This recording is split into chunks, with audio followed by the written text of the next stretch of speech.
The following is a presentation of the Radio Misfits Podcast Network. From the birthplace of modern winemaking, Sonoma, California, welcome to the Winemakers. Local experts Sam Couture, Bart Hansen, and Brian Casey, along with host John Myers, invite you to listen in as they discuss all facets of winemaking. So sit back, pour yourself a glass, and let's hear what the guys have to say this week.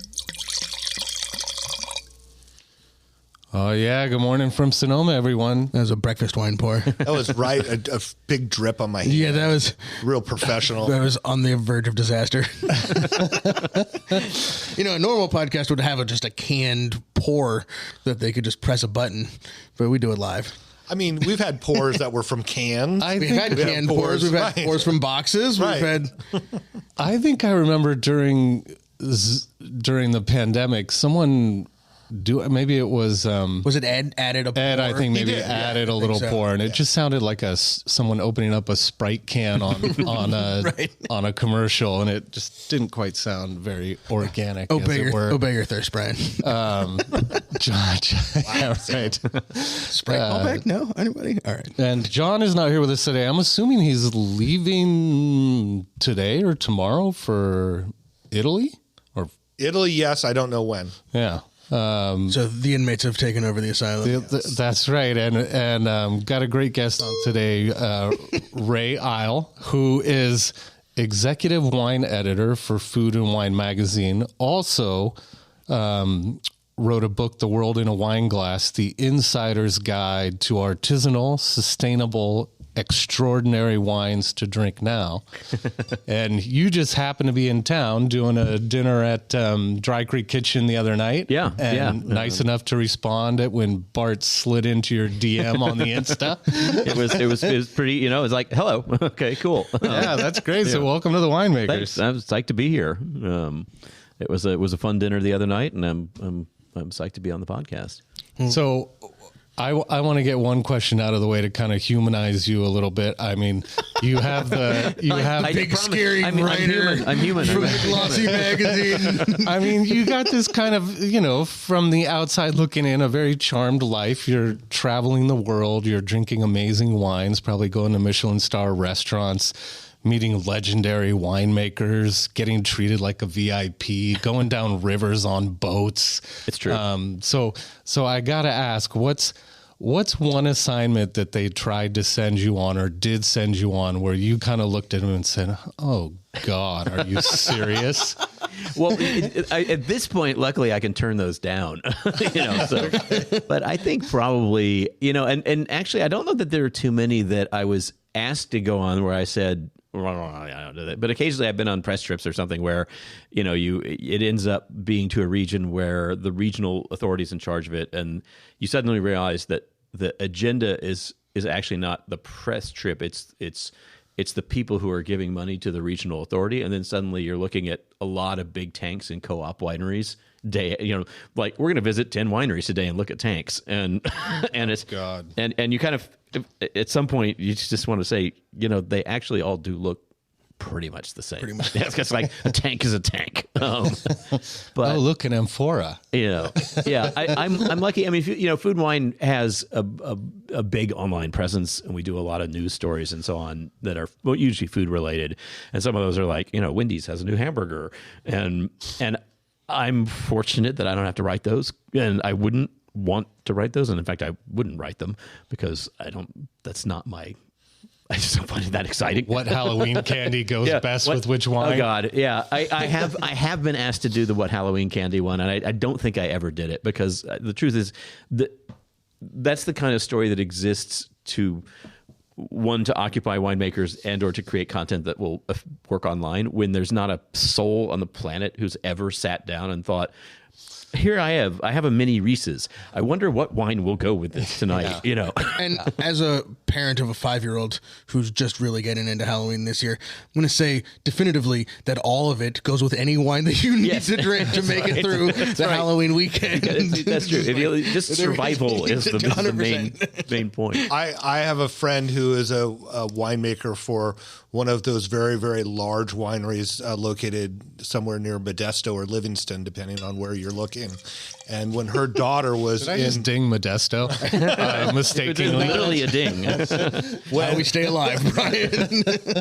when her daughter was in Girl Scouts, it was the Girl Scout cookie wines paired with those Gallo products. Oh yeah, I've heard of that one. You know, and it was a real stretch. It was a real stretch, but you know, it gave her content. So yeah, I'd like to think winemakers aren't doing that, but obviously they are. Yeah, I mean, realistically, with Halloween candy, you probably just need like a shot of tequila, and you're. You know.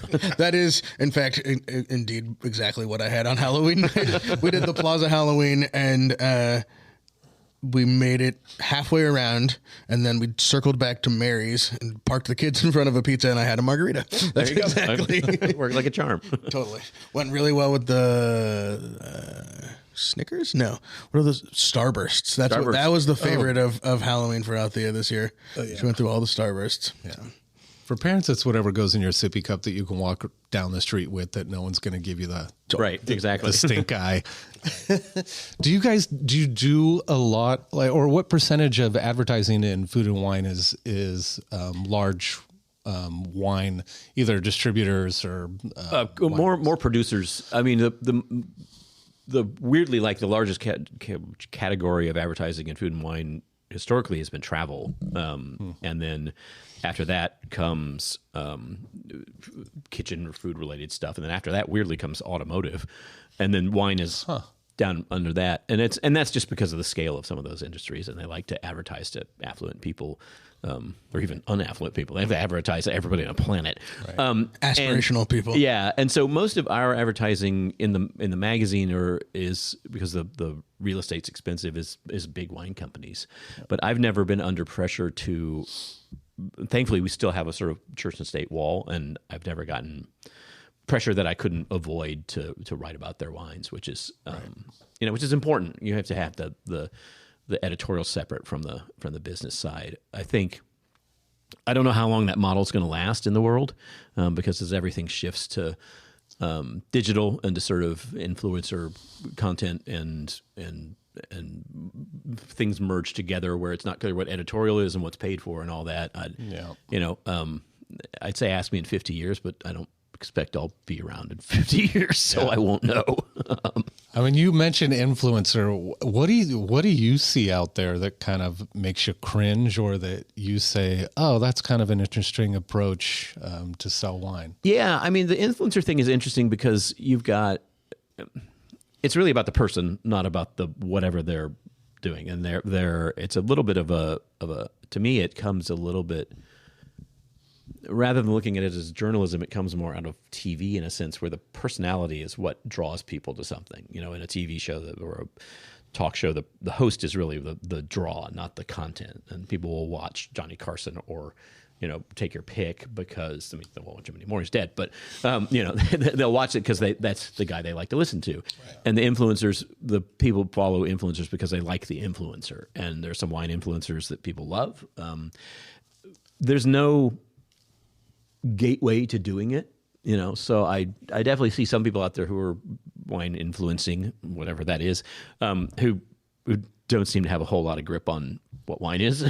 And then at the same time, you've got people like Amanda McCrossan who qualifies as an influencer, but definitely knows what she's talking about and is great on camera. I mean, she started out as an actor. She knows what she's doing in that regard, and she really, really knows wine because she was the wine director at Press for a while. So, it's a broad landscape. The hitch is that there is no wall of church and state. So you don't know if someone's just being paid to recommend something. I mean, I forget what the cost is to get someone like Kim Kardashian to recommend something, but it's let's say it's $1 bazillion. Right. That's close. But it doesn't say like Kim Kardashian got paid $1 bazillion to recommend this. It just says she just holds up a, tub of hummus or whatever. It's like, I love this hummus. And so it's a weird zone for me as a kind of like traditional journalist, I guess. And at the same time, I mean, I post stuff online. I'm on all the usual online channels. I'm not sure how long I'm going to last on Twitter. It's like, do I cancel it? Do I just remove myself? And do I remove my idea and then someone else takes my name? And I have no idea. Just auto load your stuff from other things. Yeah, exactly. It's interesting. Influencers, there's a number that have been through Sonoma on a tour, and I've met them along the way. And so then even if you didn't know them, you start following them or you follow them before, and there's no doubt at that level when they're repping somebody. Yeah. Because it's like everything is that particular winery, and to the point of almost nauseum if they don't do it well. There's some that do it well, like subtly, but then there's some it's just enough is enough. This is a paid advertisement. And you can always tell, and this is true in regular journalism, you can always tell when there's been a press trip with a bunch of people on it, because suddenly like 10 wine influencers are all talking about Prosecco or whatever, and you're like, but talking points on Fox. But it's the same thing with standard wine journalism, where people go on press trips, and what happens to me usually, because I don't do group press trips anymore, because I try and create the story first and then figure out how to get there and do the story. But I'm just old and jaded. But I'll get 10 pitches about Prosecco suddenly from 10 different freelance writers. I'm like, evidently there was a Prosecco, press trip recently, and which doesn't necessarily. I mean, the problem is that if you're writing, particularly if you're writing for digital, the pay for the story is not equivalent to flying yourself to Italy, putting yourself up for 4 days in a hotel, and going to 10 wineries. So for there to be any coverage of things like that, there has to be some kind of way for journalists to get there, because they're not getting paid. Unless I've missed the boat completely, wine journalism has not paid a vast amount to anybody ever. And it's possible that they're all making millions, and I've just been a total screw up. It's funny. I think about that in the wine business. I look around and I go, "How have I missed the boat? How are these people all doing this?" Yeah. How did they build that winery and buy that fourth car? Fairly often it's because they did something else. So or their parents did, or grandparents did. In classic WineMakers podcast style, we started in the middle of the story. What came first, wine or journalism? What's your sort of like origin story as far as being a writer and also sort of specializing in the wine side of the world? Yeah, so writing definitely came first. I was a literature major in college. Where was that? That was at Rice in Houston, where my dad taught. So he was a literature professor, and then my grandfathers were professors on both sides. So I thought I was going down an academic path, become either writing professor, literature professor, write novels, whatever. Did a graduate degree in creative writing at BU.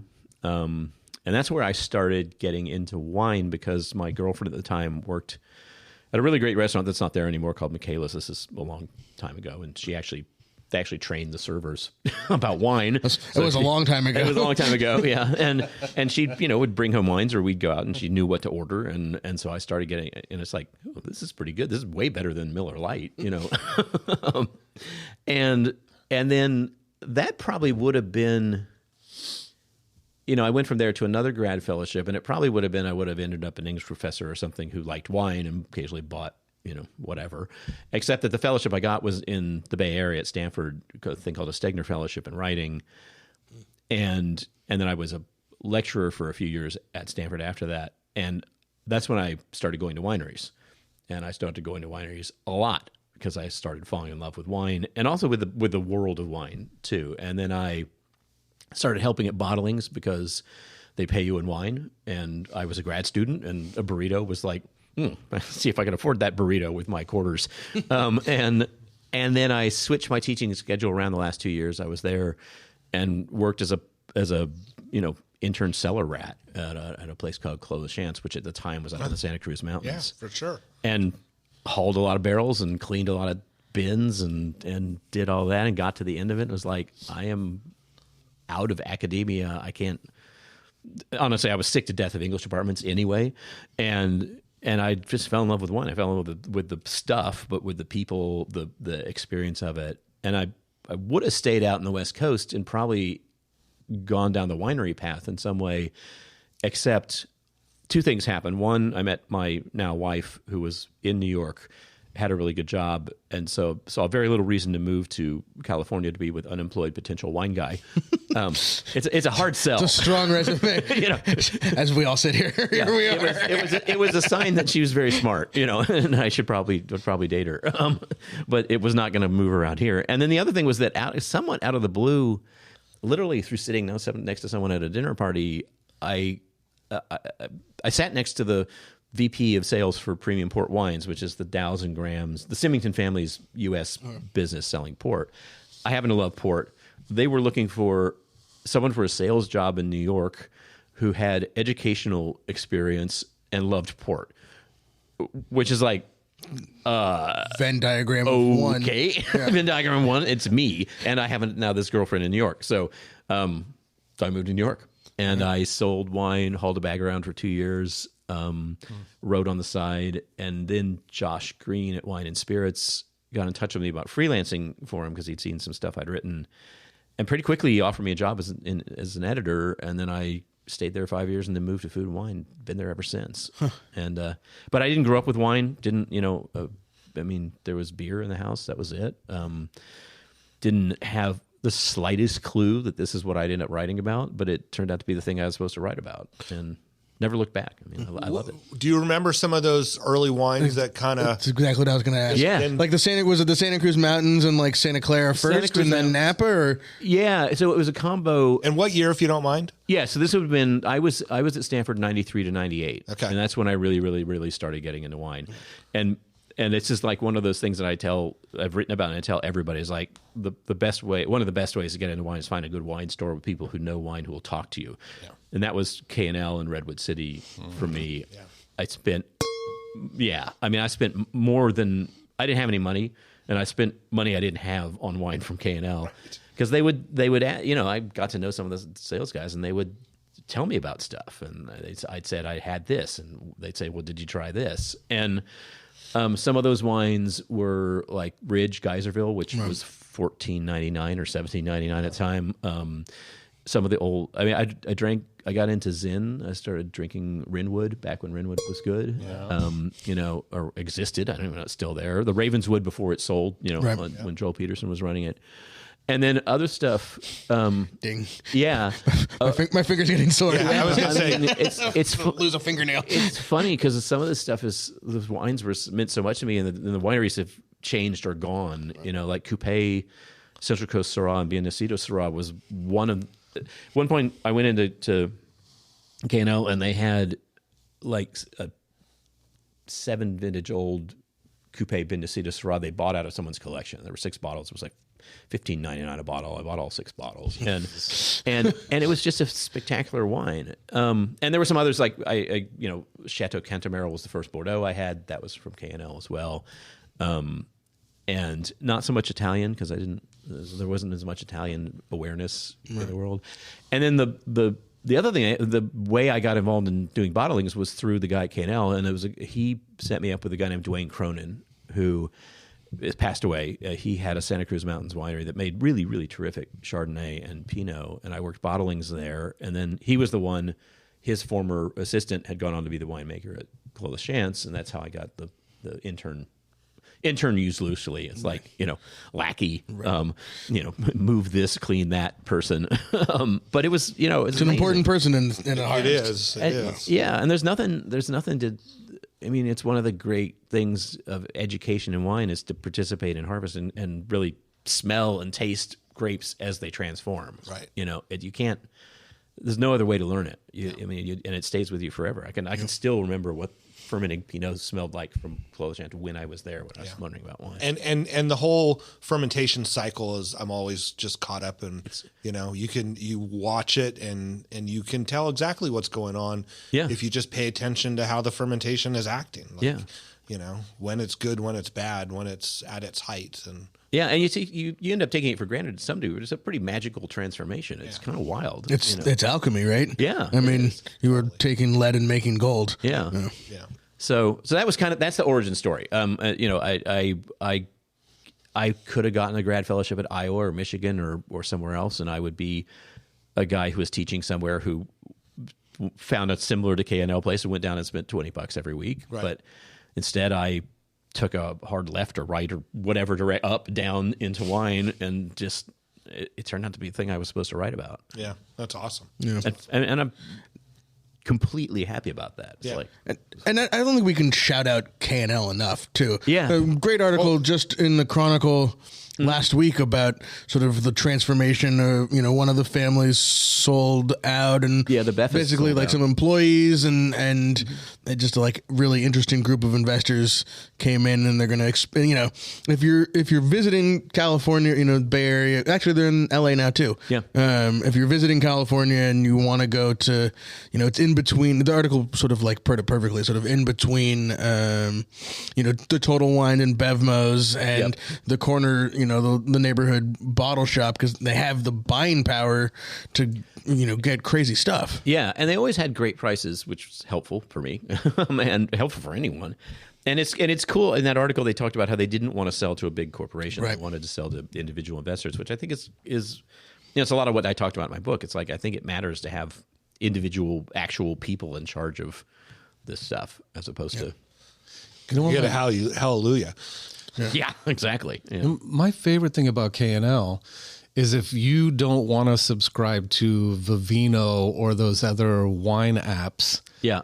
when someone puts a bottle of wine in front of you and you don't know what it is, you can put it in, and K&L, at least if they sell it, you can click on it. You can get a little breakdown. It'll give you a description of the wine, the price, and what kind of grapes in there. It's one of the last places that you can go without paying to kind of learn a little bit about the wine. Yeah, and it's not just the wines they have in stock right now, because they basically archive them. So a lot of times I use it as a resource a lot of times, because you can just search up a wine on K&L and there'll be their opinion about it, and sometimes other critics' opinion. I have to admit I'm a fan of paywalls to some degree for journalism, because I think journalists should get paid. It's food and wine Radical. Yeah, I know, it's crazy.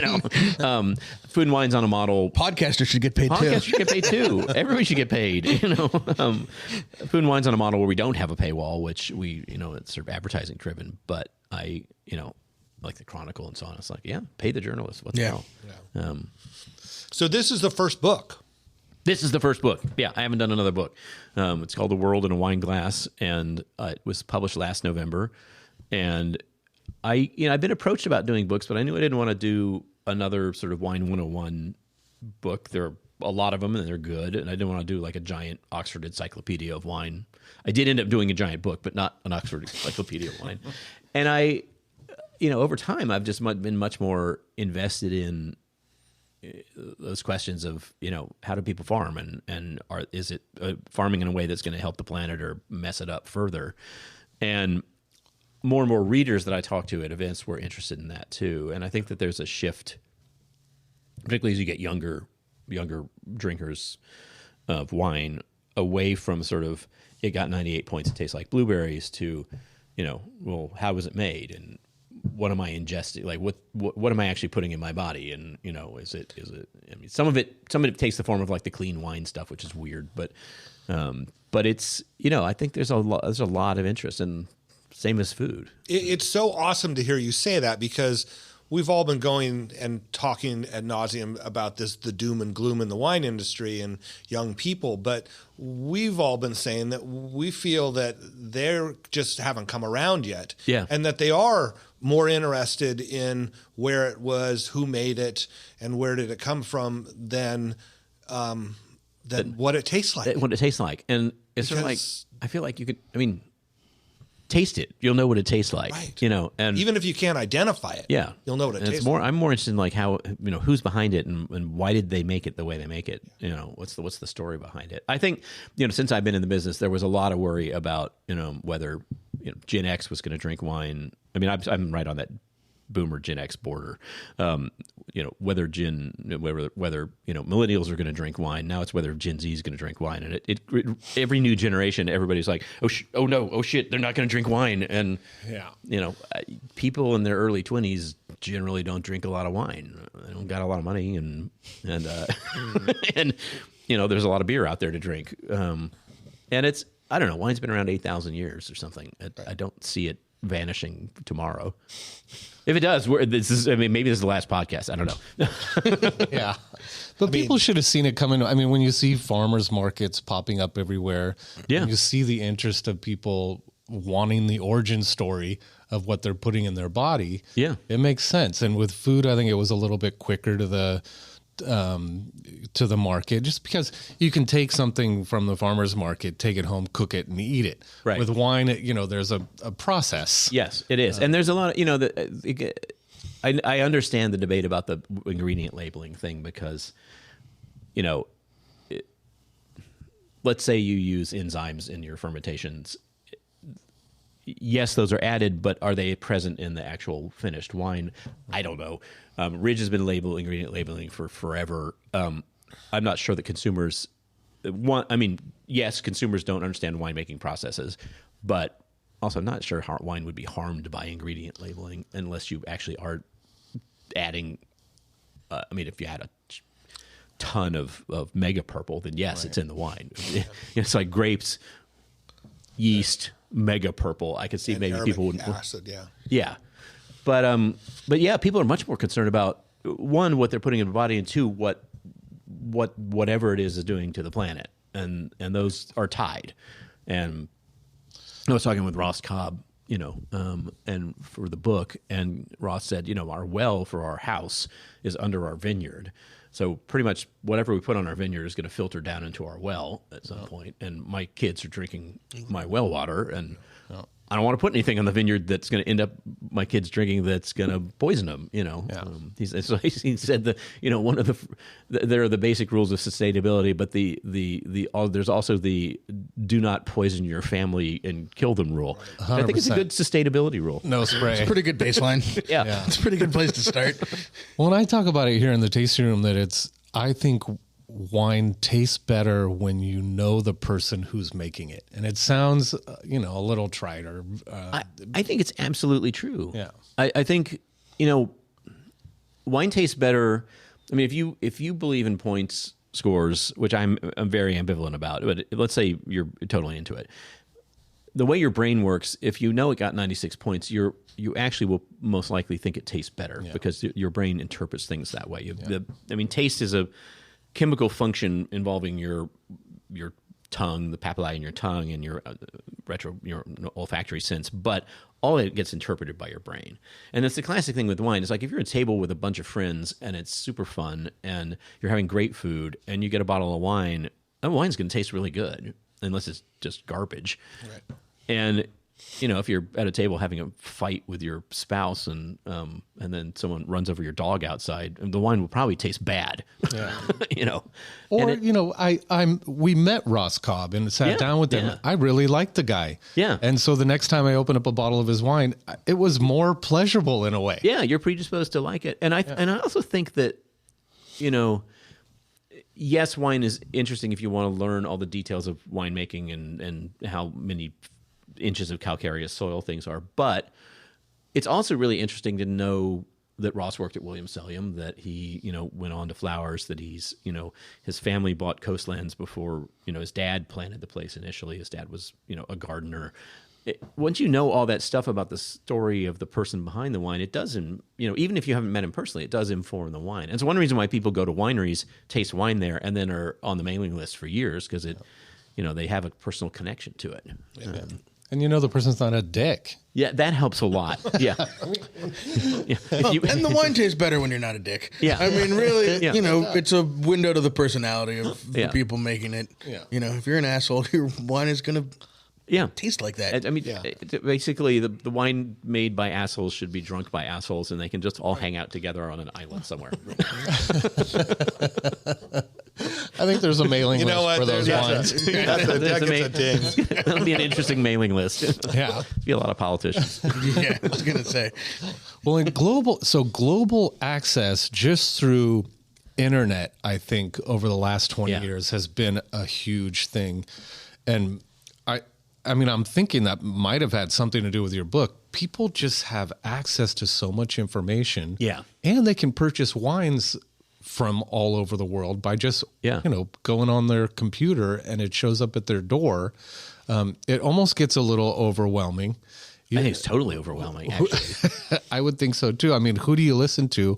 So this, You listen to Ray Isle of Food I was and Wine going to Magazine. say, so It's my turn to do the,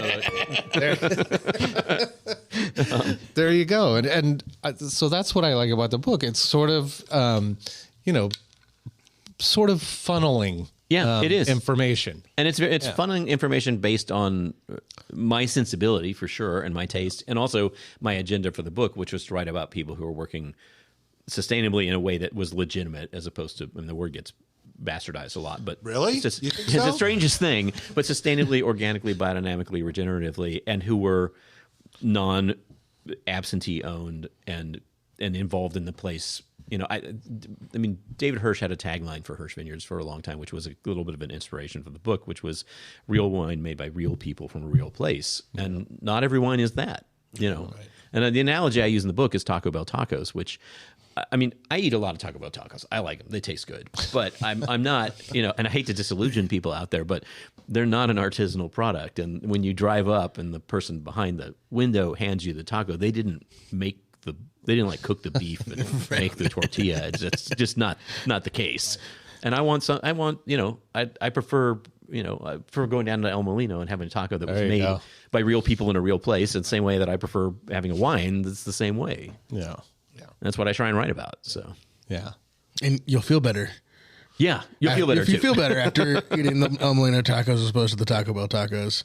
About yourself, about what you've done, and just like physically, right? The shame spiral. the same spiral of the taco late night consumption. Taco Bell run. You can DoorDash it now. You don't even have to That's right. Just face the sunlight, Well, 27 regular tacos, thanks. As far as globally, what country do you think is doing the best in terms of farming, taking care of the planet, farming, regeneratively and biodynamically, organically? Is the U.S. not leading the way in that? I don't think large-scale agriculture is leading the way in the U.S. for that. I think, it's tough because most big corporate-owned vineyards, let's say, if you're looking at Central Valley or you're looking at, southern France and so on, where there's just a lot of mass production, all of that's farmed conventionally with everything that you would find farmed for tomatoes or lettuce or whatever. I do think that Europe's a little ahead of us in terms of it, with smaller scale wineries adopting practices like this. The percentage, like if you look at the percentage of organic vineyard in Spain, it's actually really high compared to if you look at the U.S. percentage. I think that it's a little more of a on the land history there. There's a lot more faith in technology here, in some level. I'd have to, to actually crunch the numbers, I'd have to look at it. But from interviewing winemakers and just knowing the business, I think that, Italy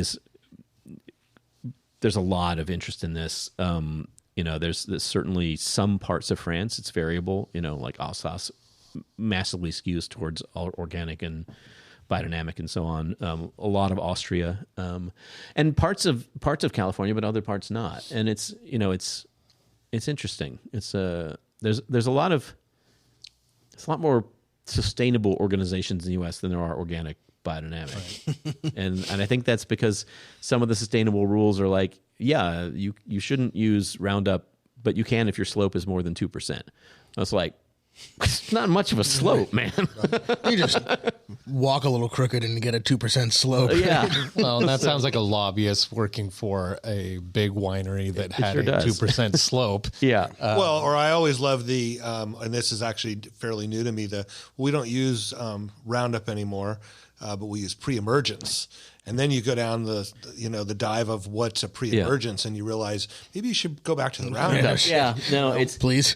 it's really complicated. I mean, and I try. Not everybody in the book is certified because there's some people working beyond certification levels, and also I found in Europe, like there are a lot of people who work biodynamically who don't like Demeter, and most of the people who've dealt with it. and it's and it's also if you have a kind of philosophy and farming system that is mostly a piece of people who don't want to join a crowd than having an organization that requires you to join the crowd. I mean, they're kind of not the audience for it.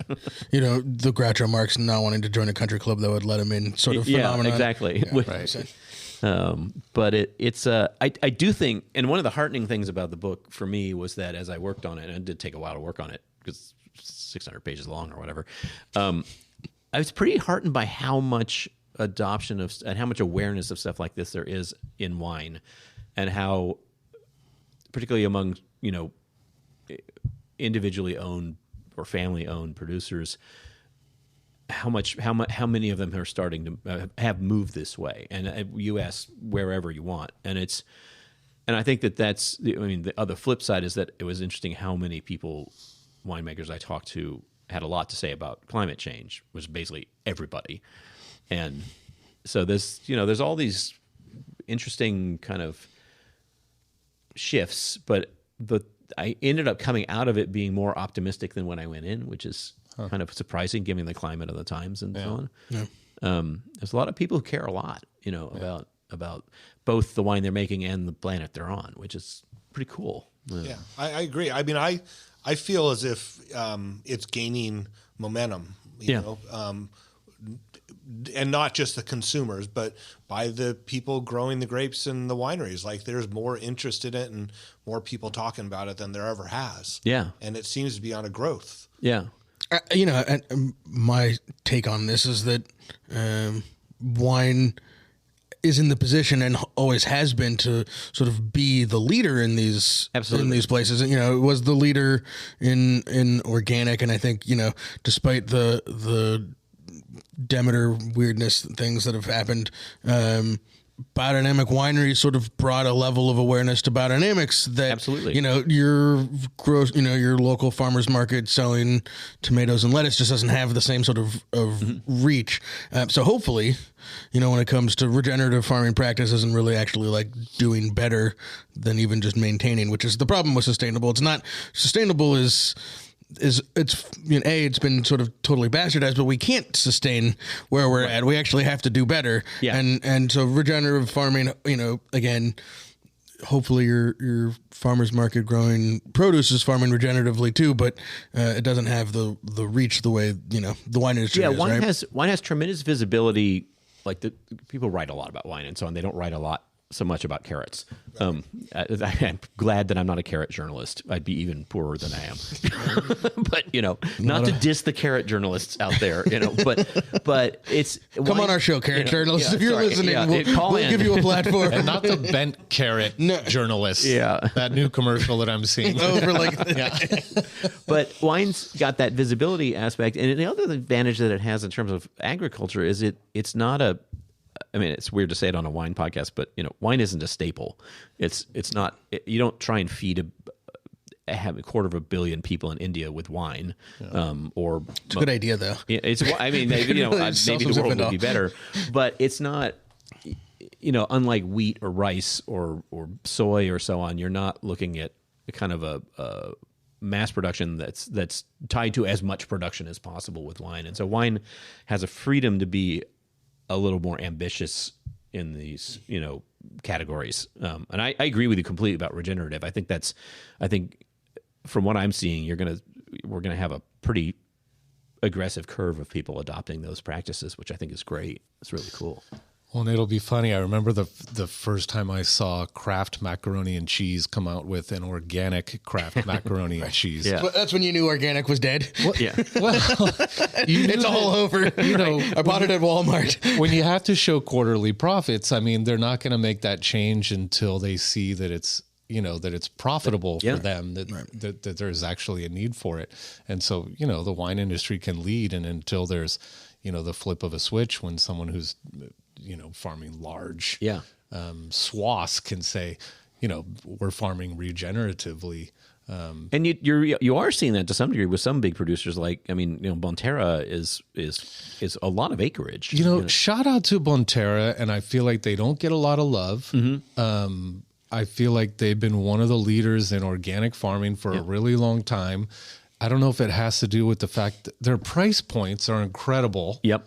And you just don't really hear a lot about them. But I've been a huge Bonterra supporter, and especially when I didn't have money, I knew I could go grab a bottle off the shelf. Most of the time, screw cap, and I at least felt better about drinking that wine than some of the other wines. Wash down those Taco Bell tacos. I mean, it's a huge shout out to the Fetzer family, of course, right? Yeah. But also to the agencies that have owned Bonterra since that was sold for keeping it going, because they could have very easily just folded it up and rebranded it as something. Yeah, or said, well, you got 600 acres of land and you're farming organically. This is obviously financially more expensive. Stop. Right. But they didn't. I mean, Concha Toro owns it currently. Yeah. They've kept it. Concha Toro does not farm entirely organically. I'm sure they don't down in Chile, but they Bonterra does, and it would have been Brown Forman that would have screwed it up. Yeah, that's probably true, but it escaped quickly enough. Right. Sorry, I interrupted your. But anyway, it's I think one thing that happens that has to happen, and you see it a little bit with like Jackson family and Torres being on the International Wineries for Climate Change. You need the big guys to participate in this too. It's great having small estate-driven wineries. It's crucial, but for public visibility and for mass change, for a big change, you need the big folks to be in there as well. And some of them, like Bonterra, is not in the book because it is absentee owned by Concha Toro. So I didn't break my own rules. I broke one rule. I broke the rule once, which is that. Well, you made them. You can break your own rules. Yeah, I can make my own rules. So Ridge is in there. Ridge has been owned for a long time by a Japanese company. Actually, people forget about it because they're so low profile. I think they ask for like 6 cases of wine a year, and that's it. And John Olney just does what he does. Yeah. And the other one that's my Dan Petrosky, who I love, is in the book, and then shortly after the book came out, he sold to Gallo. Right. Yeah. It's like, dude, could you have waited or something? We had the same experience. It was a great show, and like 3 weeks later. Yeah, and it's like, I get it. I know Dan pretty well, and he'd been working. I mean, he'd been doing all the sales, all the winemaking, all the marketing, all the crazy digital stuff he does, making vermouth, and I think he was just. I know he'd been looking to sell because he was fried and he wanted to stay on and make the wine and not deal with the logistics and the warehousing and all that stuff. But it's somewhat inconvenient. Yeah. And the wines are great too. The wines are great, and they're still great. And Dan's still making them, and they're still the same wines. So it's it just in the context of me breaking my own rules, it was a little complicated. Fair. But it is interesting because Gallo brings up that carrot. Yeah. Right. I mean, Randall. Randall would have been the last person I would have thought of that would have went and partnered with Gallo, and look at him. And good for Gallo to partner with people like Dan and Randall too. Yeah. I mean, it's not what you would have expected once upon a time. And I'm sure there are valid financial reasons for them doing it. They want to hit an audience they wouldn't otherwise get to. But maybe it's a shift of generation at Gallo that's changing the sensibility there. Who knows? I hold out. I'm weirdly optimistic about this stuff, even though there's a lot of reasons to be pessimistic. I don't know. I'm not sure why. I'm kind of hoping Gallo's going to kick up the glass production, so we can all buy glass from them here and not worry about tariffs. Well, and it's one of those crazy things. I was talking with, I can't remember who I was talking with, but glass in terms of carbon footprint, you can who was this? It was Dan Barron, who for his new label that's not Silver Oak, his own personal label, and he was saying that they found the lightest glass he could get, but it had to be shipped from Spain. Right. And then so he opted for a not as light glass that had to be shipped from Oregon. Right. And so it's such an interconnected web of ways things affect the environment. It's kind of wild. Right. That is the sweet spot, is to find the lightest glass made domestically that you can get. That's available too, right? I mean, it's they haven't run out of. Yeah, exactly.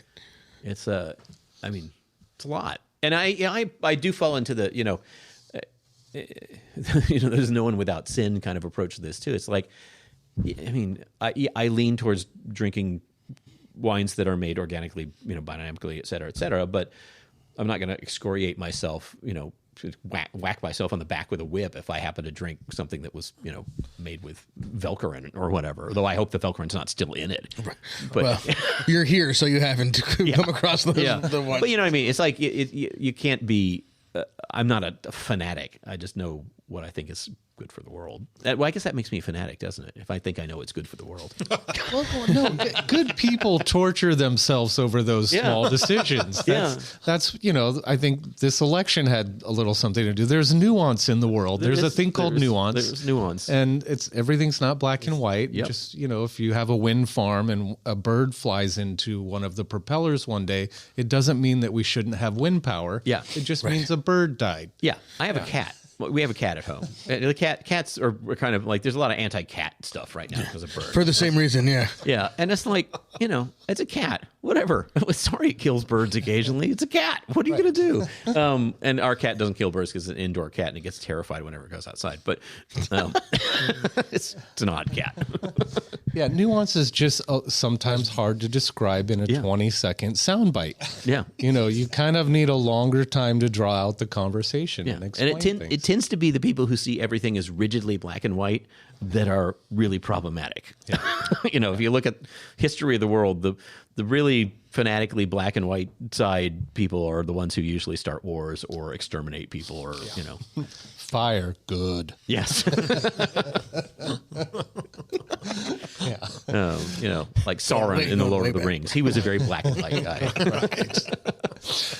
So I've heard you talk about alternative packaging in the past, and I think it was at the end of the table. That's why you put alternative packaging. the cans and the boxes down there, and then kept the really pretty heavy bottles away from it, so you couldn't tell.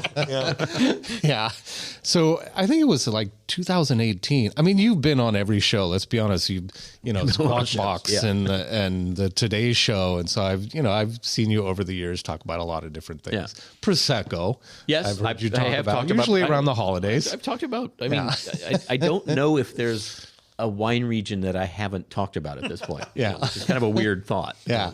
But I think it was 5 years ago talking about canned wine, and so have you noticed a little movement on the needle? Yeah, I've certainly noticed a movement on canned wine. I mean, it's still, if you look at the numbers, it's still a really small percentage of wine production, but it's a pretty steep growth curve, which is and maybe steeper than boxed wine. There's something, and the craft beer people discovered this a long time ago, which is a can is a really cool canvas for labeling. Yeah. And like it or not, labels sell things, and I think that you're starting to see some innovation in the can side of wine that's akin to the crazy, like, I love the craft beer approach to labeling, which is like, we're just going to put crazy crap all over the label, whatever we want to do. And some of it's like incredibly creative. And so I hope that, and I don't know why wine labels can be like that. Like Randall Graham, who we mentioned earlier, was the progenitor of the let's trash the old school label and do something fun. For sure. Put a UFO on it. Yeah, but UFO, exactly. But I like these cans here, these 16600 cans are really cool looking. And for wine you're going to drink now, there's nothing wrong with them. If you're going to cellar something for 20 years, maybe not. But and also lower environmental footprint for boxes for sure, and cans too. I do like the movement of people getting rid of foils on bottles because they just, I mean, these days, what do they do? Nothing. Cut the hands of servers and restaurants across the world. Yeah, that's it. They're like paper cuts too. They're the worst. Yeah, and they really bleed a lot. then you're trying to stop bleeding while you're pouring wine. It's not the way it's supposed to work. Something I've seen recently was people trying to do alternative packaging, but it was smaller bottles. I don't know if you've seen that. It was, and not just the sample bottles that you could send out to little people, tiny the airplane little size, ones. But it was like a third size of a regular 750.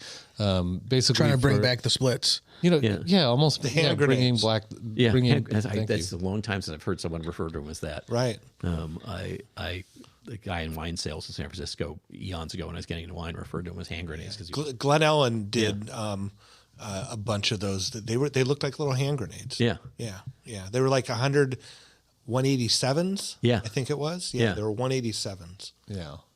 It just seems strange that people still want the tradition and romance of popping a cork, but wanted it in a single serving size.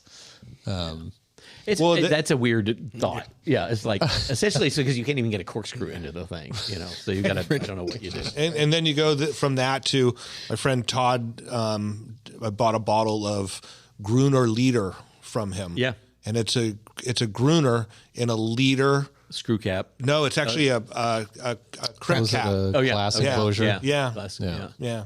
I do like that size bottle though. Yeah, a liter bottle. Yeah, and it's particularly the Gruner people who like the liter bottle. I don't know if it's an Austrian thing or what, but it's cool. It's a good size for Well, what's the Winston Churchill thing? It's a good size for one person. Yeah. Bart and I, we've had Vino Verde that we've gotten at Bottle Barn in Santa Rosa that came in the liter bottles. Yeah. Something like that you're going to crush. Anything that reduces the kind of packaging impact on the planet is good. I mean, it's just, I do this in wine seminars all the time. I'll bring, I get sent wine and I get sent some expensive reds that are in stupendously heavy bottles, and I'll bring a stupendously heavy bottle and a baseline red wine bottle, 13 ounces or whatever, and have people pick them up, and they're like, "Oh my God!" I forget. I got some wine from I don't know where, somewhere in South America, and the bottle was like over 2.5 pounds. It was crazy. It was this crazy chunk of glass, and it really doesn't make any sense. And it sucks throughout the supply chain. Yeah. Like, it's a pain in the ass on the bottling line. Anybody who has to move that box, because every box of wine has to be moved by hand several times before it gets to the end user.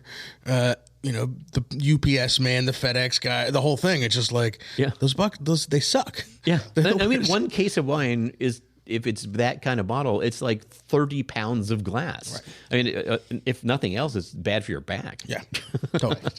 Well, and our friend MJ Towler from Beats Vine and Live Black Wine Guy Experience, he is unashamed and his love of the big bottle. I love a big heavy bottle with a deep punch. And you know what? I'm not mad at him. If you're gonna just be out and proud and say that you like that, then there's people that will cater to you. Just balance it with cans and boxes. There. Right? There you just go. Find that moderation. It's not black and white. Right. There is reasons for the ceremonial bottle size and heft and it might be silly, but balance it with some boxes and cans. Yeah. Balance it with some some of the lightweight Gallo glass. Yeah. And you don't just stick to one. I mean, I have a friend who imports German Riesling. He's like, sometimes, I just want a really big, fat, oily California Chardonnay. Right. And it's like, cool, Well, will you shout out some of your favorite spots from the book? Yeah. So, so the book covers kind of the world as much as I could manage. So it's California for sure, Washington, Oregon, but all of Europe. And then, everywhere from southern Chile to Lebanon to Georgia to, and I went to a very good percentage of the wineries in the book. I wrote it partly during the pandemic. That was not good for travel, I found. It really didn't help. Funny. It was good for writing a book, because you wake up at 6 and you're like, well, guess I'll get up and work on the book some more because I'm not going anywhere. Yeah. But relatively a year before the pandemic, I did go to Georgia, which is one of the most amazing places to visit in terms of wine and in terms of food. It's not Europe. It's not the Near East. It's not Russia. It's not, it's its own place. It's this saddle that kind of is the gateway from Europe to the rest of that, Asian continent. And it's been overrun by everybody over the years. And the Georgians are just incredibly tough.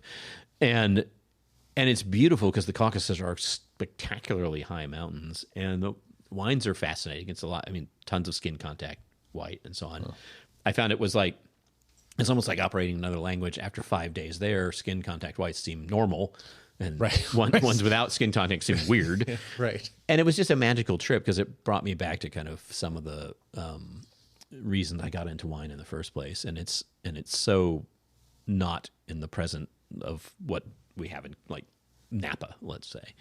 I love Portuguese wine. I think it's wildly underrated. I think there's a lot of good Portuguese producers that people in the U.S. don't know. But there's also, it's fun, right? There's a lot going on in the far Sonoma coast at the same time. So what I'm sad about is I actually had to leave out a lot.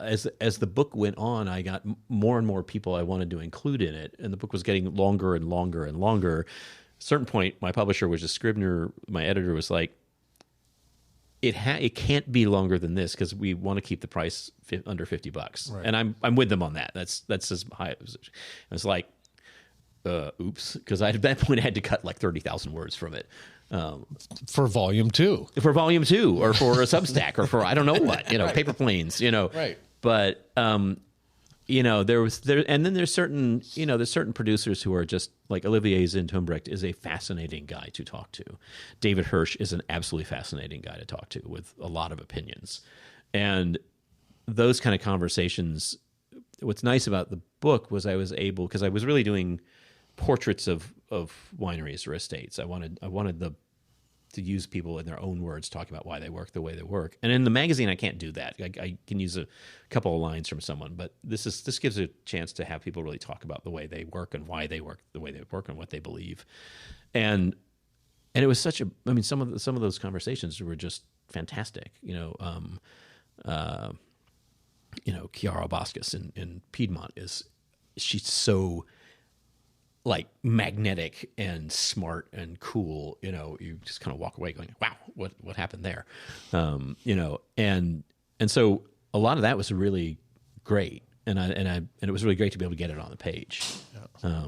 And then I profiled like 275 wineries in the book. And then there's there's lists of wineries I wish I couldn't gotten to. So it's probably like 500 total.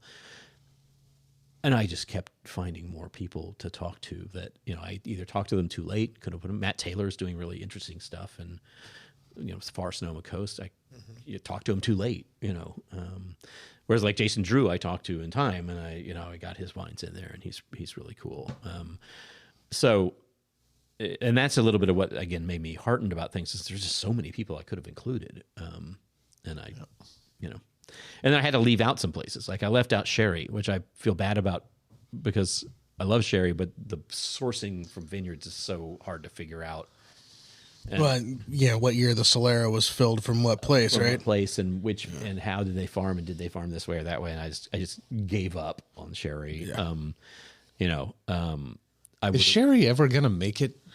No, I love sherry, and I think I've tried a couple times at restaurants I've worked at to kind of start a sherry it's a hard program. Yeah. And I seem to be the only one psyched about it.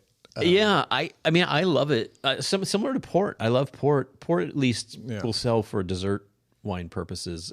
That's what I got into business selling. And you make a placement and you come back a few months later. It's like, that's the bottle I sold you, right? Right.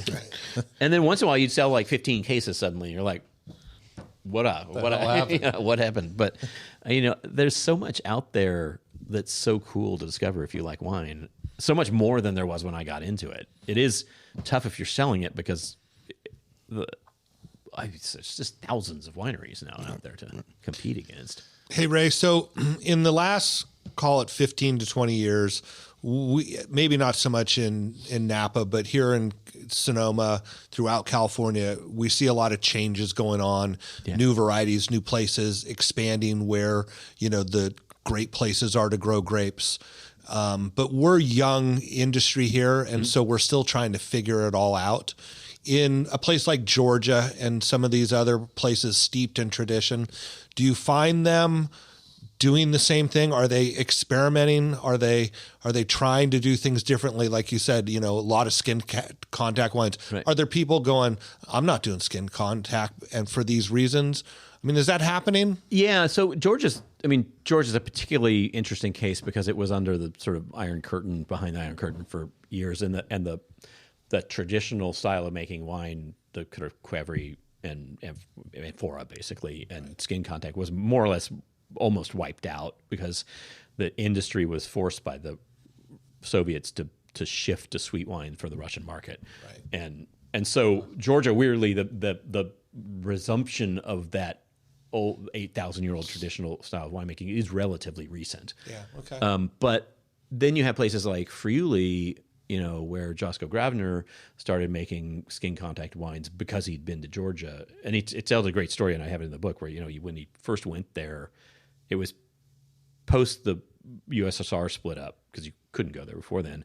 But it was the place was being run by more or less criminal gangs at the time, and he had to bring cash to buy amphoras, and he had to travel in an armored car, and he was like afraid of being killed the entire time. But he brought that tradition back to Friuli, and this would have been in the 90s, and then it kind of spread through Italy. So you see a lot of that. You see a lot of, and the natural wine world is a case in point of this too, where natural wine started, wherever it started a million years ago, but when wine started, but it kind of took off in France, let's say 90s, you've got the Lapierre and Beaujolais and those guys working that way. And it sort of took off in Paris wine bars, and then it kind of took off in Italy, and then it took off in the US. And whether you like the natural wine movement or not, it's been tremendously influential is maybe the wrong word.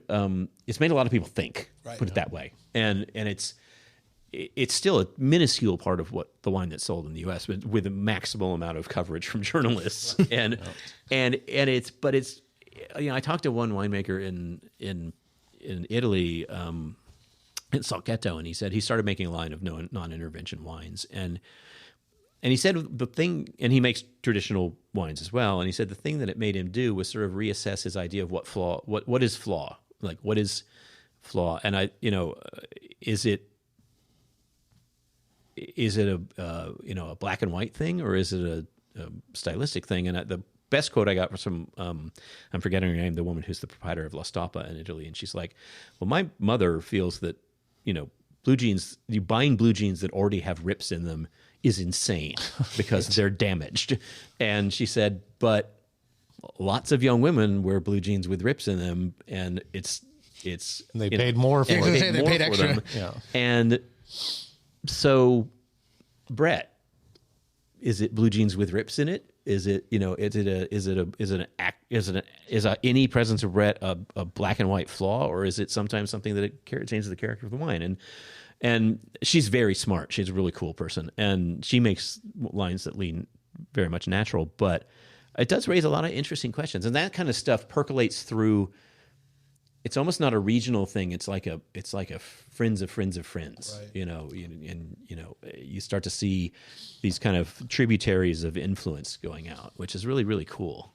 I like that. For me, the natural wine movement, what it did was bring a lot of younger people into wine, I thought. And especially here, people, it was kind of an easy transition for people that were drinking kombucha or sour beer. It was very similar flavors that they were trying. And I think people will figure it out. You get them in the door, and then they're at least introduced to something, and then we'll try other things. I mean, 19 Crimes, we can shit on them for making that horrible wine, but if it brings younger people in and they like using the app and watching the little thing move around on their phone, they think Snoop is fun, and then maybe Martha's Chard is Brian's favorite wine. When you see her, I'm not sure Martha's going to bring in young people to the wine drinking thing, but it is, you're totally right. It's like whatever, and I do think, it's easy to crap on 19th Crimes, but there's always been wine that was just, industrial, a mass market drinking adult beverage, or a generic kind of. I mean, in the 1700s in the Madeira trade, they called it cargo wine. It was cheap wine that was meant for ballast, and then you sold it, when you got there, and people drank it because it was cheap. And it's always been wine in the wine business that was just a commodity, and that's fine. And if you like it, great. I mean, better that than Miller Lite, like I say. But I do think you're right. Natural wine brought in a lot of people who might otherwise not be interested. And I've seen more and more on the restaurant side, many more menus that it used to be you either had a natural wine list or you had traditional wines, and the twain shall never meet. And now I see much more wine lists that have a natural wine section or have them kind of mingled in with everything else, and it's great. Give people the opportunity to figure out what they like. Well, and I think the natural wine movement and world, on as much as I come from it as I do, started, or at least brought to the forefront, this conversation that is sort of the premise of your book also, which is, how is this made? Who made it? Why did they make it this way? And, moving wine out of being just, something that it was a full page ad in a glossy magazine. So I bought a case for my, cocktail party, talking about the farming. Talking about the winemaking and why it tastes the way it does, and talking about the intention behind it, that from an actual person, not a marketing committee, which is cool. It's one of the things that I think it's one of the first things that got me into wine, and so it's not that surprising that I ended up doing this book just in that context, because it was always the people as well as the beverage itself. And stories. I mean, so many good stories. That's the greatest thing about wine, is being able to tell stories. I don't know if you've ever had, there's a woman, Julie Bonneau, that does a pick pool, and she puts it in barrel and puts it in a shark tank and submerges it 30 feet down in an oyster farm. And when I heard that, I said, I don't care what it tastes like. I need a bottle of that. What the hell? Let's try it. Absolutely. Try it. It's just fun sometimes, being able to share those crazy stories that people are doing around the world. Yeah. I mean, that's one of the things I wanted to get into the book, was all the crazy stories. And there are a lot of them. I mean, what I find since I've opened my tasting spot is that I don't really talk about the wines at all. I talk about the stories behind the wines. Yeah. I mean, we never talk about flavors. Maybe they'll ask questions, and whereas I used to go to trade tastings and you have to talk about the wines and try to force people, to understand what's in it.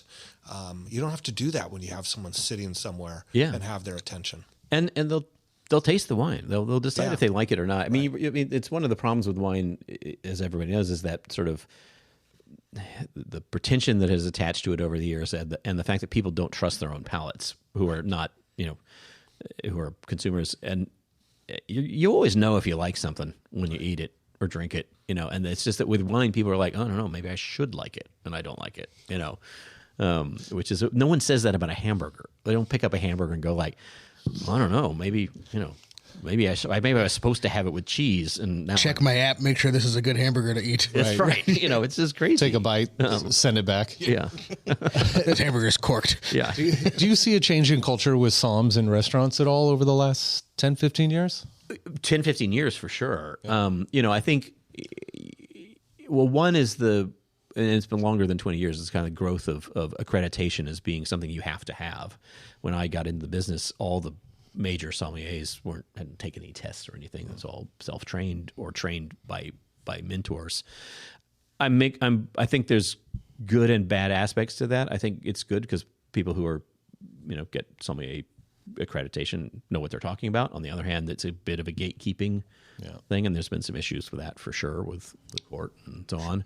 But I also think that there's been a huge shift in terms of sommeliers who are either basically sommeliers who are women or sommeliers who are, diverse in another way. It used to Disabled, be white, entirely white guys, for sure, and the wine business was largely too, and that's, and particularly in urban, like New York or San Francisco, that's changed massively, and it's great, and the more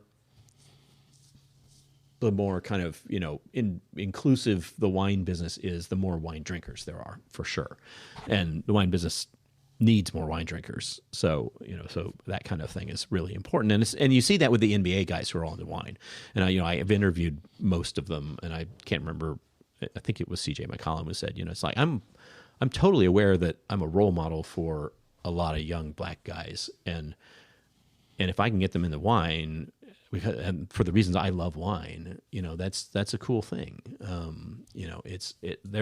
They're all entirely aware of that as a, of their influence. And so, the more, whatever catchphrase you want, the more big tent wine is, the more people there are who will like wine. And I always say, wine itself likes everybody.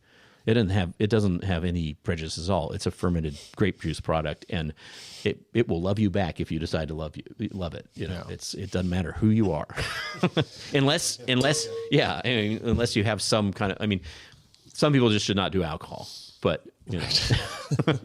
Yeah, shout out Jimmy Butler and Dwayne Wade and so many NBA guys. Yeah. It's like are sort of traveling with their own cellars now. Yeah, they're getting stocked up at their different stops around the United States. The Olympic team wine purchase, right? Epic. Yeah.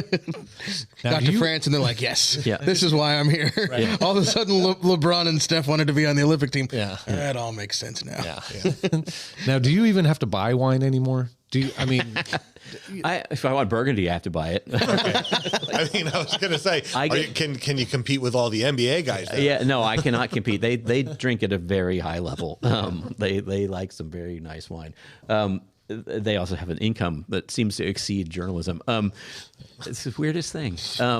But I doesn't seem fair. Literally get spammed with wine. I get sent a ton of wine, and I dutifully. My rule has become, because there's so much. My rule has become: if I asked for it, I taste it. If I didn't ask for it, and a lot of stuff turns up that I never asked for because I'm pretty easy to find, I'll do my best, but I can't guarantee it. And it's like if every single cuvee from a Yellowtail shows up, I mean, I will taste some of it, but I may not taste 24 wines. Right. I don't get sent a lot of Premier and Grand Cru Burgundy because they don't need to send samples to people, really. And there are wines that I love that I don't. I'm never going to get samples of, and those I buy. Sean Thackeray passed away a year ago or I more. don't hear that.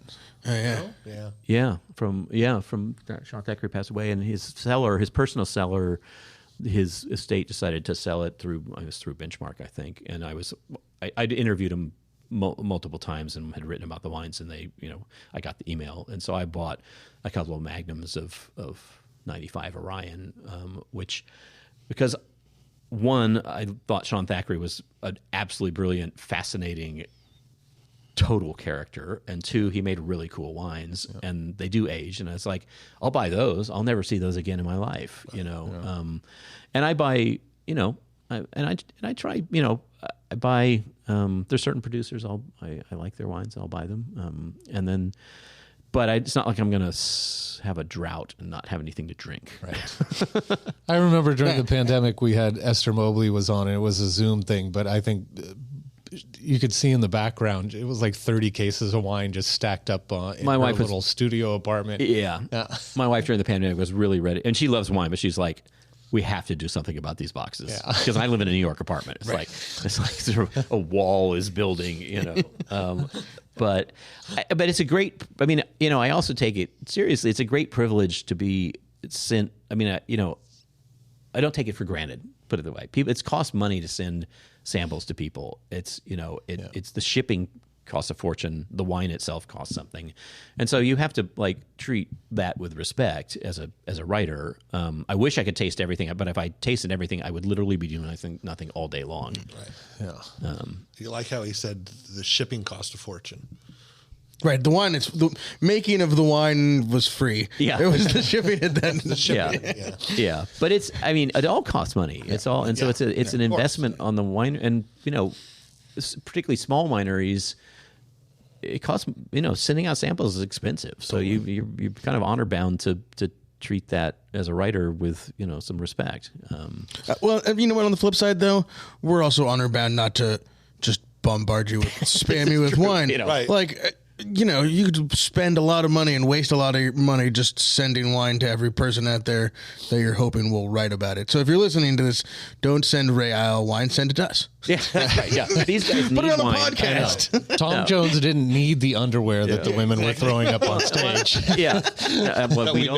We don't know. As far as I know. But the other thing is also occasionally look and see who you're sending it to, because I still get samples at Food and Wine occasionally for Letty Teague, who left to go to the Wall Street Journal in 2008, I think. And I, within recent memory, have gotten a sample for Malachi Duffy, who left when Letty started in like 1999. So, and you're like, maybe you just want to update the list. Right, just refresh the old Rolodex. And I'm sorry, Malak, if I didn't get you to wine. I know where you are right now. But I remember taking a wine marketing class at Davis. It was an extension class. And the professor said, he said, do your research. Read what they're writing. If they don't write about Zinfandel, if they write about Zinfandel and they don't ever have anything good to say about it, don't send them Zinfandel. Yeah. Well, the Girl and the Fig was the perfect example when, it's a Rhone only wine list, and reps would come in and with a bottle of Chardonnay and say, I have the perfect wine for your BTG program. And I'd say, like, look at the list before you show up. And same thing with list. I get pitches. I get wine pitches that don't make sense, but I get pitches about all kinds of crazy stuff. Like I got one for the barley harvest in Estonia at one point. It's like I don't know what I really do not write about barley harvests. Could be interesting. Yeah. What is the secret sauce? If somebody's right now wanting to get covered in food and wine sometime in the next 12 months, because I'm sure you're working on your editorial calendar. Asking for a friend. Asking for a friend. No, the friends who are listening. Yeah. No, the secret He's already in contact with my publicist, apparently. You are the publicist, apparently. No, the secret sauce is simple. It's like just shoot me an email or DM me and say, are you working on anything that this would be good for? And I'll tell you. I tell people all the time, I don't have anything coming up that makes sense for that wine. It's like I don't have, I'm not doing a Zin article or whatever. I'm not doing a Chablis article, and if I'm not doing it, I'll tell you I'm not doing it, or I'll tell you when I might be doing it. Realistically, I do taste for stuff that I don't limit it rigidly to what the next column is, because some of the way you actually come up with ideas for columns is by tasting new stuff. Right. But I don't need like every California Cabernet from the 21 vintage at the moment, because one, even the wine room at Food and Wine won't hold all of them, and two, I don't actually have a 21 Cabernet story coming up yet that I know of. I think I may, but have you ever wanted to make your own wine? Yeah, I mean, it lurks out there as something that I would love to do. I don't want to sell my own wine. And you, I mean, and there we go. I don't. That's too much work. It's hard and it takes time. And I would love. And the problem is, you have to make enough wine to justify making wine. Yeah. It's not like I can make 12 bottles. Right. So, but I'd love to at some point. I got my start in a winery hauling stuff around, and I loved that process. And the hitch is that I'd want to make really good wine. Yeah. I'd like to get good grapes and make really good wine. And I've definitely thought about it. So and I just kind of figure out what the window is. So perfect world, what's the variety and what's the region? There you go. The variety, if red, Grenache. Well, the region, yeah. Well, I love Grenache, and I think there's some really good Grenache in California right now. I particularly like that sort of skew towards a little more transparent style that's going on. There's some Tribute to Grace has been making really great wines for a while. Yeah. King's Kerry is making a really lovely Grenache from the Spear Vineyard. I mean, it's this really cool grape. I wouldn't say no to making Grenache.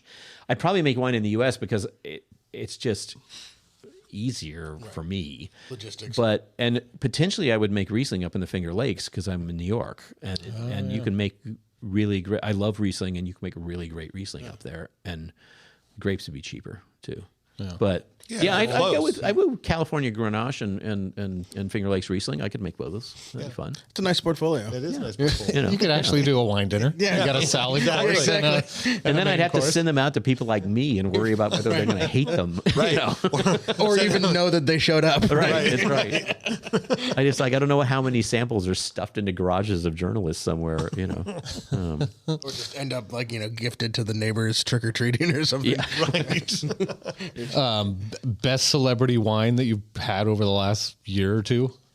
I I think Alicia. I mean, I'll caveat that saying I'm kind of friends with her. Alicia Moore's wines, Pink, down in Santa Barbara County, are really quite good. And she's my rule one. She's really invested in the winery, and she works at the winery, helping or making the wines. You know, she's in the winery and in the vineyard when she's not touring. So. I think Kyle McLaughlin's been making really good wine for quite a while.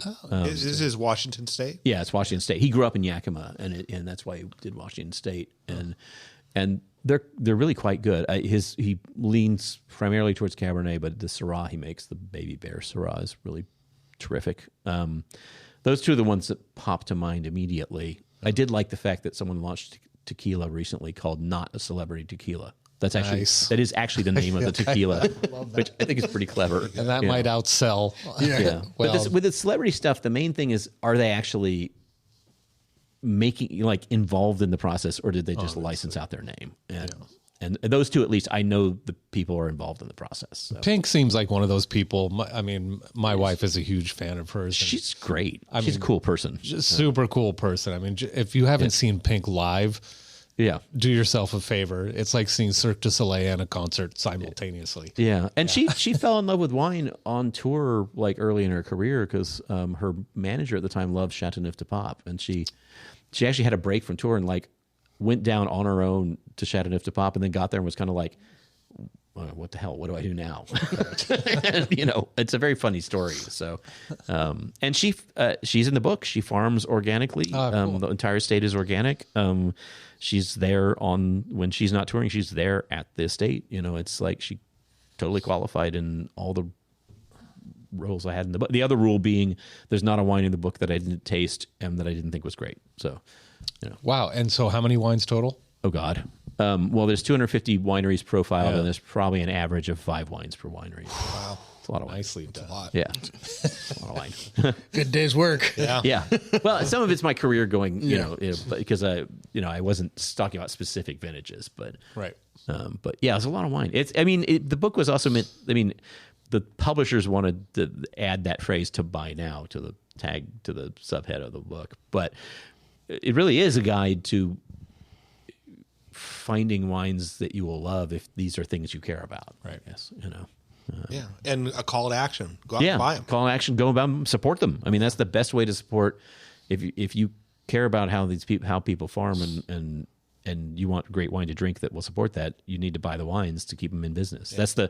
I like Tegan Passalacqua, who's a brilliant winemaker. We were talking about driving around at one point in Lodi, talking about sustainability. It's like you have to be, environmentally sustainable. You have to be sustainable for, in terms of socially sustainable, helping your workers. You have to be sustainable in terms of kind of keeping a culture going. You have to be economically sustainable, because if you go out of business, none of the rest of it matters. So and that takes people buying bottles of wine. Yeah. How can people get a hold of the book? I'm assuming on all. It's in your local bookstore. It's not in every bookstore because it's somewhat like wine. That's not how it works. But independent bookstore like Copperfield's has it. Napa Bookmine has had it in the past and probably has it now. And then around the country, it's in various Barnes and Nobles, and unsurprisingly, Amazon has it. I was assuming. And actually, never heard of it. Yeah, it's weird. They seem to have picked it up, and they actually had it on sale really recently. I don't know when we're airing this. How did you feel about that? I actually emailed my editor and said, "Is this a good thing or a bad thing?" And she said, "It's an unpredictable thing. They just sometimes when they have balancing out warehouse stuff, they'll throw something on sale or to try and boost sales." And she said, "Don't worry about it." So just ride the algorithm. Yeah. But the truth is, it's available anywhere because Amazon has it. Right. And then, but I am a big fan of indie bookstores. So there's a way of, and I'm blanking on it right now, but I'll do it often with readers books here in Sonoma, where you can go to a website and order a book through your local independent bookstore, and it'll show up there. There is, and I'm forgetting what it's called, but I'm sure if you Google or there is a kind of a amalgamation website for indie bookstores. Again, I'm forgetting the name. It's really cool. It's exactly really cool, what you said. And you go on, you search it up like Amazon, you search the book title up, and it'll tell you someone's like Wine Searcher for books. It'll tell you a bookstore in your area that you can order it through, and gosh, I'm totally blanking on it. yeah. It's out there. Search indie bookstores, We'll find it and we'll put it in the show notes. We have 3 weeks. Yeah, excellent. But I mean, I hope people, obviously I'm an author. I hope people buy the book. But more than that, I hope if people do read it, they enjoy it, because it was written not to be hyper technical or anything. It's really, I wanted it not to be just to the trade. I wanted it to be for people who are getting into wine or love wine, or, I sort of wanted to write the book that I would have liked to have read when I was getting into wine. Right. So, and do you see people reading it sort of narratively, page 1 to page 600, or is it sort of more guidebook? I think it's because it's geographically organized. It's pop in, and you can read it 1 to 600 if you want, or you can pop in and read about Tuscany and pop back out. I always suggest reading the first 50, 60 pages first, because that's where I write about the why and the what, to try and explain, because it's really opaque with wine, organics, biodynamics, et cetera. It's baffling, and partly because of labeling stuff. So the first 60 pages is that, and then it's just winery profiles and organized by region, and you can go backwards, forwards. You can open it to a random page, throw a dart at it, whatever you want to do. Right. Cool. Awesome. What are you doing for the upcoming holidays? I am staying at home, which is great, because I travel a lot, and I'm very happy to be staying at home. Watch the leaves turn. Watch the leaves turn. My daughter, who is in Rome for college for 4 years, will be coming home for Christmas. Wow. Yeah, it's like no one mentioned to me when I was in college that I could go to Rome. Well, for 4 years. And for 4 years, she's there the whole time, which is kind of wild, which has been an excuse to go to Rome a lot. It's great. There you go. Nice. Some extra Rome coverage in the book. Yeah, that's right. Yeah, weirdly, actually, 6 of the 600 pages, 500 is about Rome. But There's a lot of history there. No, but it's kind of wild. It's like it's a cool thing. I'm envious of her. Did she speak Italian when she was younger? No, she didn't. But my wife and I have very good friends who are Italian, who lived in our building in New York, who had kids the same age as her, who then moved back to Milan. And so we'd been over as a family multiple times. And I think she's that age where her junior and senior year of college were during the pandemic. So she had like 24/7 an apartment in New York with her parents. Yeah. And I like to think we're not completely insane, but any high school student thinks their parents are insane. And so going to Europe may have been partly driven by that. Like, I believe I'll go far away, But she always was interested in going abroad for college, and it's pretty cool. Yeah, and that you can. My son's now.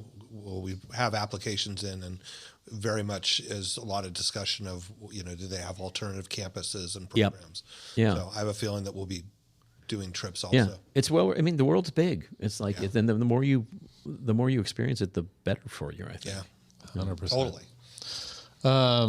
Thanks a lot for coming on the show today. Total blast. I really enjoyed it. Yeah. Any shout outs? I don't know who I should shout out. Well, shout out you guys. Anything else coming up? Self-promote anything? You can promote something out, Yeah, I mean, I have on Wednesday I'll be in Houston, but I don't think we're posting it before then. But we got a couple ahead of you in the can. Surprisingly, we're ahead of schedule. Quiet, but I'll be at Blackberry Farm in January for their Wine Geek weekend, which is nice of them to invite me. That's pretty cool. Yeah. I'll be at World Pinot Noir coming up. I'll be at the Ojai Wine and Food Festival. There you go. That's a good one.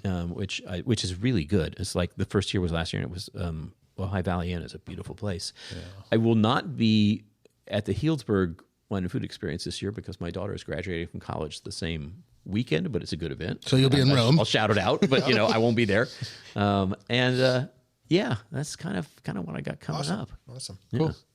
And where to find the column, and go to foodandwine.com, follow you on all the socials. Yeah, okay. I'm on all the social stuff. It's very easy. If you just, I'm Ray Isle on Instagram, and I'm Isle Wine on Twitter. If you want to go to Twitter, it's kind of scary. And then foodandwine.com, I'm easy to. If you Google Ray Isle and wine, right, you show right up. There's a lot that pops. Yeah. And the book is called The World in a Wineglass, and I think it's fun to read. I may be crazy, but I think it's fun to read.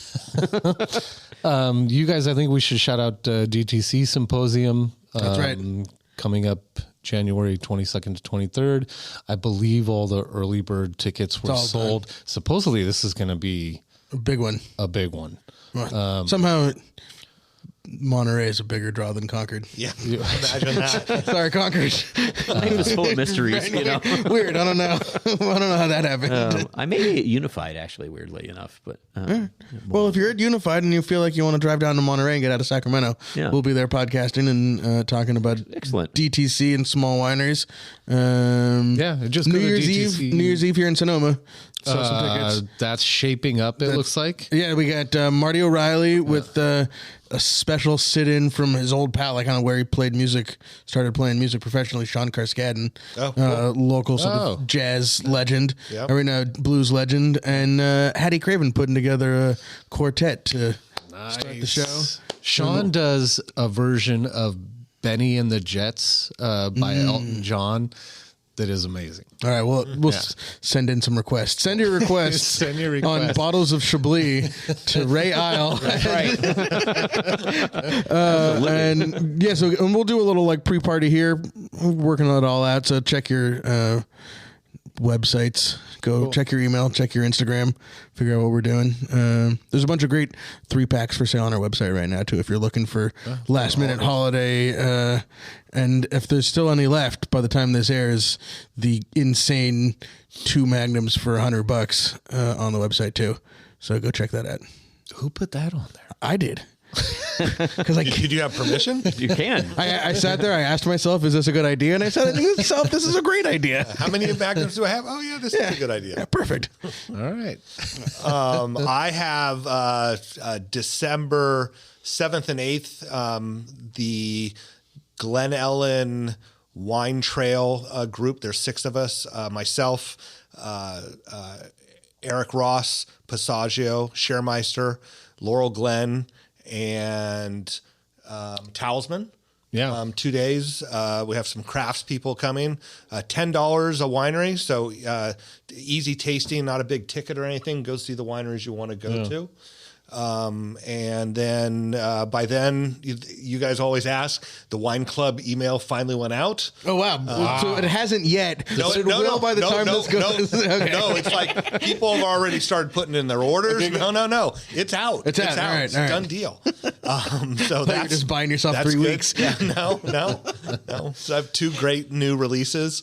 So that, and I guess that's about it. The Tractor Parade. The lighted tractor parade. The lighted tractor parade here in Sonoma Valley this Saturday after Thanksgiving. Okay. The 30th. The 30th. Evie going to have a tractor? Phil just left town, so we're going to go tell the budget that we had, the budget keepers that we have a budget for it, and then we're going to go buy some lights. That's awesome. Okay. Right. Awesome. That sounds great. You know, I know you did your dinner at Glen Ellen Star, your winemaker dinner, but I happen to notice that Paradigm has a dinner coming up, and I don't know exactly when this show is coming out, but that menu is outrageous. I highly recommend to people. We love Ren and everything that they do at Paradigm. So if they didn't make it in the book, they should have, Ray. Yeah. I did book 2, volume 2. All right, that's right. And then just a little, if you happen to work locally in a tasting room or a restaurant, Mark Bodenhammer, who runs the Chamber of Commerce here, is starting an educational sort of group meeting that we're going to do once a month. We're going to highlight different varietals. And so the first one's going to be at Songbird Parlor on December 3rd. And we'll do it in the afternoon, and we'll do it on one of the days that restaurants aren't typically busy. So we're reaching out to restaurant owners and tasting room owners right now. And it's just an opportunity for servers who, you know, maybe aren't getting a lot of education at the restaurant or tasting room or want to enhance what they are getting. We're going to open up some baller wines, some things that you probably aren't on your list or wouldn't have the opportunity normally to try unless you're out to dinner with Robert Kamen. So Sam, you've graciously said you donate wines. We have some other people that will. I did. Did you? You did. Oh, cool. That was nice of me. and I'm going to do the same thing. Yep, and it's just an opportunity to get younger people or more inexperienced people into a room and let them try some of these great wines from around the world and how they translate to what we're doing here locally. And so we're going to start off with Grenache in December. And Sam and Bart, I hope you both attend and come hang out with people and talk about your experience. I'm going to donate some wine from my dad's cellar for that before he gets back from Hawaii. Perfect. All right, that's all I got. Great. All right, guys. Ray, thank you very much. Ray, thank you very much. Thank you Go for out having and me on. find the book, buy the book, read the book, Yeah, and then subscribe, review, tell your friends. there you go. Yeah. We'll look forward to talking to you next week. Thanks, everyone. Cheers.